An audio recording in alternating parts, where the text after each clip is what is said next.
இளைஞர்களின் எழுச்சிமிகு அறப்போராட்டத்தின் விளைவாக கடலூரில் திரையரங்கு ஒன்றில் வெளிநாட்டு குளிர்பானங்களை தவிர்த்து இளநீர் விற்பனை படுஜோராக நடைபெற்று வருகின்றது. சென்னை மெரினா கடற்கரையில் ஜல்லிக்கட்டிற்கு ஆதரவாக நடைபெற்ற போராட்டத்தின் போது மாணவர்களிடையே சுதேசி எண்ணங்கள் மேலோங்கி காணப்பட்டது. வெளிநாட்டு குளிர்பானங்களை பயன்படுத்துவது தொடர்பாக பல்வேறு தரப்பினரும் குரல் எழுப்பினர். தமிழகம் முழுவதும் பெப்சி, கோக் உள்ளிட்ட வெளிநாட்டு குளிர்பானங்களை தவிர்ப்பது தொடர்பாக வணிகர் சங்கங்களும் தங்களது ஆதரவை தெரிவித்துள்ளன. தமிழகம் முழுவதும் இந்த சுதேசி கருத்திற்கு ஆதரவு பெருகி வரும் நிலையில் கடலூரில் உள்ள சினிமா திரையரங்கு ஒன்றில் கோக், பெப்சி உள்ளிட்ட பானங்களின் விற்பனை நிறுத்தப்பட்டுள்ளது. அங்கு இளநீர், மோர் உள்ளிட்ட இயற்கை பானங்கள் விற்பனை படுஜோராக நடைபெற்று வருகின்றது.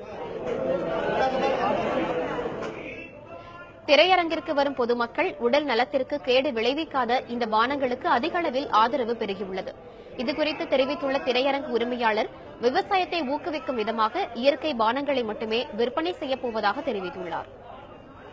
இந்த சில நாட்களாக தமிழகத்தில் நடைபெற்ற மாணவர்களின் ஒட்டுமொத்த போராட்டத்திற்கு எழுச்சியாக எங்கள் தியேட்டரில் அந்நிய நாட்டு குளிர்பானங்கள் அனைத்தும் நீக்கிவிட்டு தமிழக கலாச்சாரத்தின் அடிப்படையிலும் தமிழக விவசாயிகளின் வாழ்வாதாரத்தை பெருக்கவும் இளநீர் மற்றும் தமிழக பெண்களின் சுய உதவிக் குழு கிடைக்கும் உணவுப் பொருட்களையும் மற்றும் இஞ்சி, புதினா இவர்களால் தயாரிக்கப்பட்ட ஜிஞ்சர் லெமன் குளிர்பானங்களையும் விற்றுக் கொண்டிருக்கிறோம்.